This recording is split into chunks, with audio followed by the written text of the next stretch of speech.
اکثر تاریخوں میں جناب مختار کے کردار کو متنازع بنا کے پیش کیا گیا، اس لیے کہ جس کے باپ دادا مختار نے مارے تھے وہ مورخ مختار کو اچھا تو نہیں لکھ سکتا تھا، اس نے تاریخ میں مختار کے کردار کو متنازع کیا کہ جناب مختار کا کردار مختلف حوالوں سے متنازع بنانے کی کوشش کی گئی۔ اور اب ہم پر جو الزام، جو میں نے کل بھی ایک چلتے چلتے تذکرہ کیا تھا کہ شیعہ تھے کوفہ کے رہنے والے جنہوں نے حسین کو قتل کیا تھا، اگر شیعوں نے قتل کیا تھا تو مختار نے بدلہ کس سے لیا؟ اگر مختار نے بدلے میں شیعہ مارے تھے تو تمہیں تو مختار کو ہیرو ماننا چاہیے تھا۔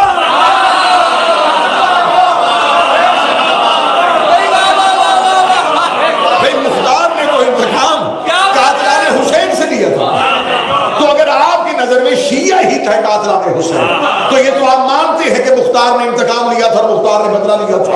اگر بدلہ مختار نے لیا تھا تو بدلے میں شیعہ مارے تھے، تو پھر تو مختار کو آپ کو اپنے کھاتے میں ڈالنا چاہیے تھا، آپ کو تو مختار کا میلاد منانا چاہیے تھا، آپ کو اپنے بچوں کا نام مختار کے نام پر رکھنا چاہیے تھا۔ آپ نے یہ لکھا کہ کوفہ میں شیعہ تھے، کوفہ میں شیعہ تھے، چل اتنا تو مان گیا کہ اس دور میں شیعہ تھے، اس دور میں شیعہ تھے۔ تو اب مجھے بتا اگر کوفہ میں شیعہ تھے تو شیعہ کے علاوہ کون سا مسلک تھا؟ اگر کوئی اور مسلک تھا تو انہوں نے کربلا میں آ کے حسین کی مدد کیوں نہ کی؟ انہوں نے مختار کے ساتھ قیام کیوں نہ کیا تھا؟ میں نے پچھلی 4 تقاریر میں بتا دیا تھا کہ کوفہ میں مختلف قسم کے طبقے تھے، ہر طرح کا طبقہ کوفہ میں موجود تھا۔ امام حسین علیہ السلام کے ساتھ جنہوں نے کربلا میں 72 میں سے 50 سے زیادہ کی تعداد کوفے میں سے ہے، حبیب ابن مظاہر کوفہ سے تھا، عابس کوفہ سے تھا، حبیب کوفہ سے تھا، مسلم ابن اوسا کوفہ سے تھا، بریر حمدانی کوفہ سے تھا۔ اتنے حسین کے لشکر میں لڑنے والوں کی تعداد کوفہ سے تھی، اور جو حسین کے مقابلے میں قتل کر رہے تھے ان میں بھی کوفہ والے تھے۔ اگر تم کہتے ہو کہ شیعوں نے مارا تھا اور شیعہ کوفہ میں تھے تو تم مان گیا کہ اس دور میں ایک ہی مسلک تھا جسے شیعہ کہا جاتا تھا، لیکن تیرا مورخ لکھ کیا تھا کہ مسلک ایک تھا، نام 2 تھے، کچھ شیعہ نے علی تھے، کچھ شیعہ نے معاویہ تھے۔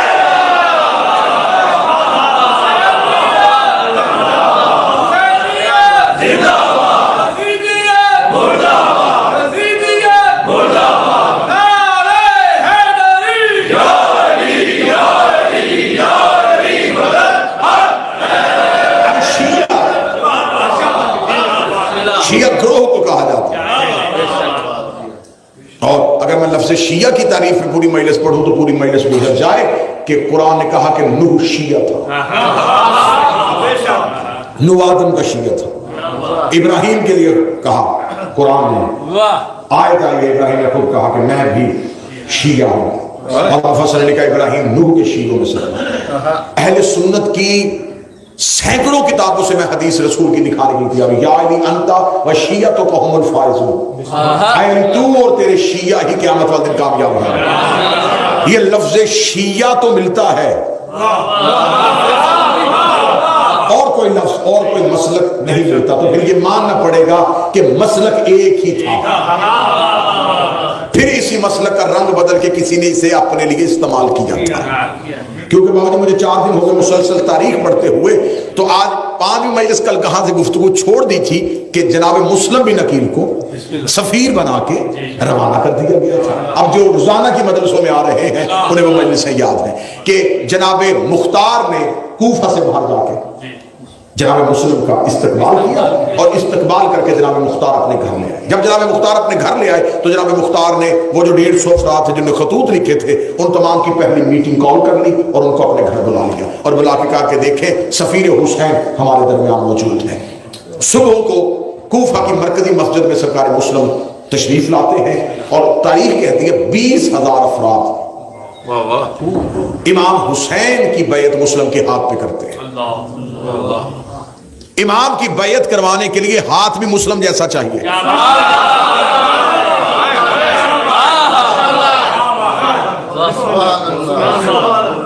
اب جناب مسلم بن عقیل بیعت کروا رہے ہیں۔ جب یہ بیعت ہو رہی تھی تو اس وقت کوفے کا جو گورنر تھا وہ ابھی تک نعمان ابن بشیر، یہ ایک کمزور شخص ہے اور یہ کوفے کا گورنر ہے۔ جب دیکھا کہ حکومت کی طرف سے کسی قسم کی کوئی رکاوٹ نہیں پیدا کی جا رہی اور لوگ اپنی محبت کے ساتھ جناب مسلم کے ہاتھ میں بیعت کر رہے ہیں، تو پھر اب تعداد میں دن بدن اضافہ ہوتا جا رہا۔ جیسے جیسے تعداد میں اضافہ ہوتا گیا تو جو جاسوس تھے وہاں پہ موجود، انہوں نے یزید کو خط لکھا کہ یہاں پر تو حسین ابن علی کی بیعت ہزاروں کی صورت میں ہو رہی ہے۔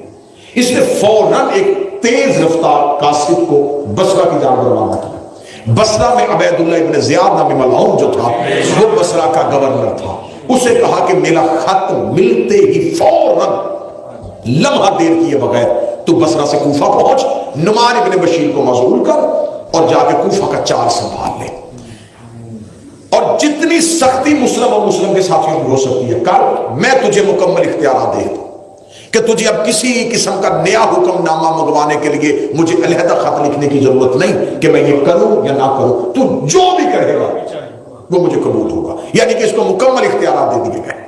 اب نعمان ابن بشیر جو تھا اس کی گڈ گورننس نہیں تھی، لیکن یہ چاہتا تھا کہ اگر نعمان کو کوفے والوں نے اتنا محدود کر دیا ہے کہ اس کی وہاں پر نہیں چل رہی، تو میں پہلے کچھ لوگوں کو بھیج کے کوفہ کے حالات سے آگاہی ہوں۔ تو اس نے چند افراد کو کوفہ بھیجا اور جا کے کہا کہ مجھے پتہ کر کے دکھاؤ کون کون کتنا کتنا پانی میں ہے۔ اب میں نے یہ اپنی ہی زبان کا لفظ استعمال کیا تاکہ آپ اچھی طرح سمجھ سکیں کون کتنا مخلص ہے۔ اب انہوں نے کہا کہ کوفہ میں تین طرح کے طبقے ہیں، اب یہ سنیے گا، یہ بات بڑی سننے والی۔ انہوں نے کہا کوفہ میں تین طرح کے طبقے ہیں، ایک محبان اہل بیت و جان ساران اہل بیت، صحیح بات، محبت بھی اہل بیت سے کرتے ہیں اور جان بھی قربان کرتے ہیں۔ دوسرا ہے طبقہ محبان اہل بیت مگر خوف زدہ، یہ محبت کرتے ہیں اہل بیت سے لیکن یہ کوئی دھمکی برداشت نہیں کریں گے، انہیں ہلکا سا بھی ڈرا دیا جائے تو یہ فوراً بیٹھ جائیں گے اور بغاوت نہیں کریں گے۔ تیسرا طبقہ ہے دشمنان اہل بیت، جنہوں کو کوئی غرض نہیں ہے کہ کون حاکم آئے، کوئی بھی آئے یہ اہل بیت سے دشمنی کرنے کے لیے تیار۔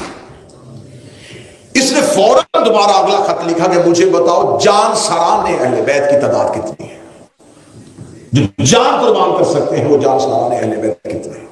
انہوں نے کہا کہ وہ کوفہ میں اس وقت تھوڑے ہیں۔ وجہ کیا ہوئی تھی؟ جب خبر ہو گئی کہ حسین ابن علی مکہ سے اب کوفہ کی جانب روانہ ہوں گے تو مختار نے فوراً، کیونکہ میں نے پچھلی مجالس میں آپ کے سامنے بیان کیا تھا کہ جب مولا علی دوبارہ جا رہے تھے شام میں حملہ کرنے تو خوارج نے کوفہ ہی میں لوگوں کو قتل کرنا شروع کر دیا تھا، تو جو کوفہ کی علی کے پکے شیعہ تھے وہ کوفہ چھوڑ چکے تھے، یہ کوفے کی اطراف کی بستیوں میں نقل مکانی کر کے وہاں جا کے آباد ہو گئے تھے۔ پکے علی کے شیعہ تھے لیکن کوفہ چھوڑ چکے تھے، یہ کوفہ سے نکل گئے تھے۔ مولا امیر المومنین کی شہادت کی خبر بھی ان کو کوفہ کے باہر ہی ملی، امام حسن کے لیے یہ پڑاؤ کرنا چاہتے تھے لیکن جب لشکر میں بغاوت دیکھی تو پھر بھی نہ پہنچ سکے۔ اب یہ کوفہ کے اطراف میں موجود تھے لیکن کوفہ بستی کے اندر، شہر کے اندر موجود نہیں تھے۔ جب جناب مختار کو خبر ملی کہ حسین ابن علی بھی آ رہے ہیں اور مسلم بھی پہنچ چکے ہیں تو اب یہ کوفہ سے نکلے ہیں ان اطراف کی بستیوں کو لشکر بنانے کے لیے۔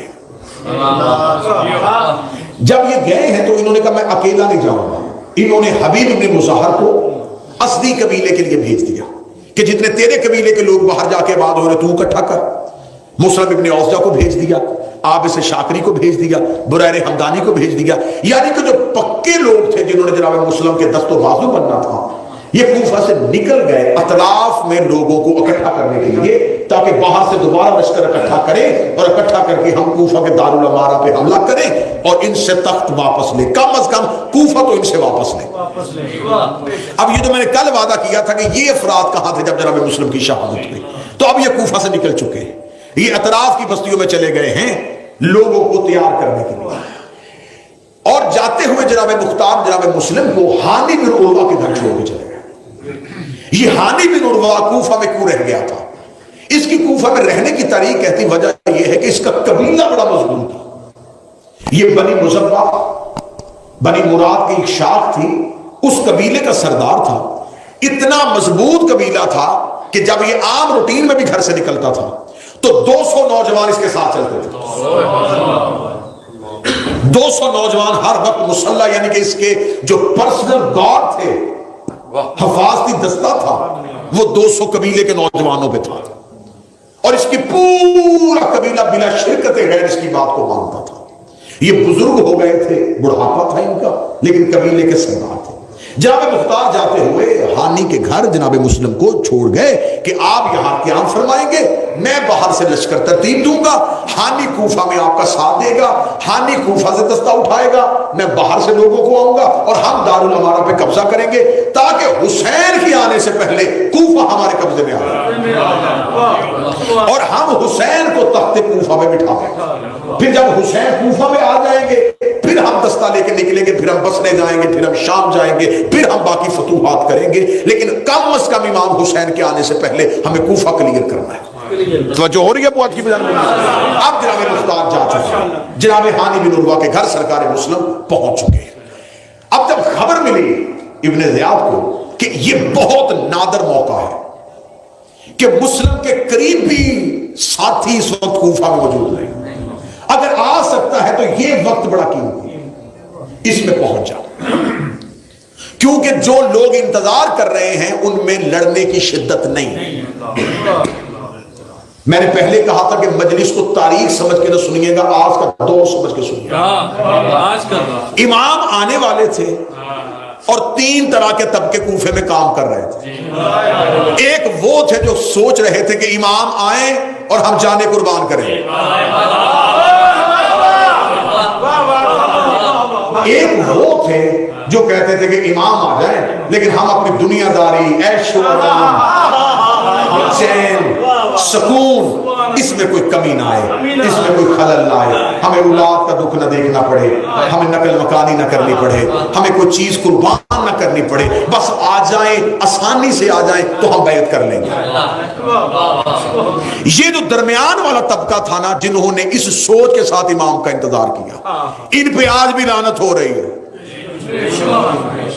اس لیے کہ صرف حجت کا انتظار کرنا عبادت نہیں۔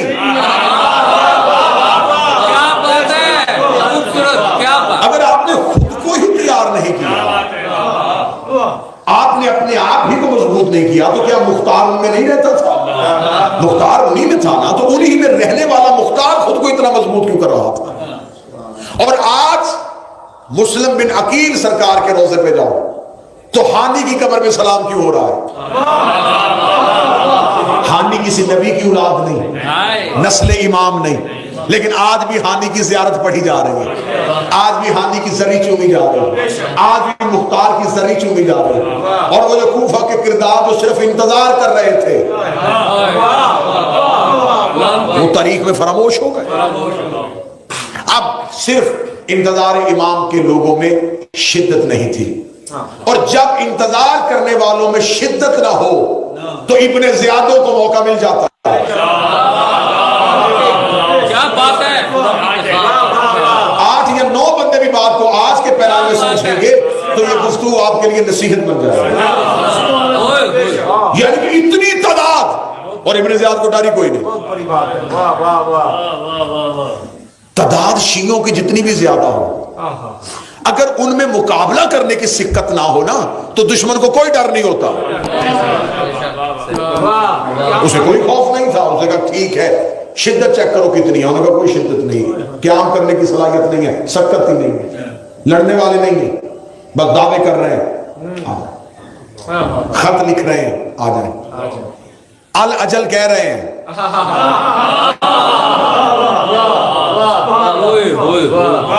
امامت ایک بار امت کو آزما چکی ہے، اب امام بار بار امت کو نہیں آزمائے گا، قیام کرنے کی سکت نہیں ہے۔ تو اس نے کہا ٹھیک ہے، پھر ایسے کرتے ہیں، سپاہیوں سے کہا کہ میں پہنچوں گا رات کے وقت، لیکن کسی کو میرے آنے کی خبر نہ ہو، میں کوئی سپاہی نہیں لے کے آؤں گا، کوئی جنگجو نہیں لے کے آؤں گا، لشکر نہیں لے کے آؤں گا، چند افراد کے ساتھ آؤں گا، اور جب میں آؤں تم نے کوفہ میں گلیوں میں ایک بات کہہ دینی ہے کہ حسین پہنچ گئے۔ کتابیں کہتی ہیں کہ اس نے کوفہ کے باہر پڑاؤ کیا، اس نے وہ لباس زیب تن کیا جو ہاشمی پہنتے تھے۔